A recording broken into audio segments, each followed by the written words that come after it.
शरीर को सुस्थ रखापी आम भल खाद्य खाई से शरीर जदि असुस्थ हो जाए आम गोटे भल डाक्तर खोजी था शरीर को भल करने राज्य तो अनेक डॉक्टर मिले किंतु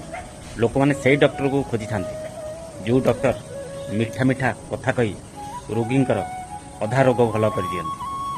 सेमती डॉक्टर समस्त खोजी था मु आज जड़े सर्जन कथा कहूँ काम बहुत भल जदि आपणकर जनाशुना कि कैंसर रोगी पीड़ित अच्छे मु तो कहि डॉक्टर नीतीश रंजन को भेट करने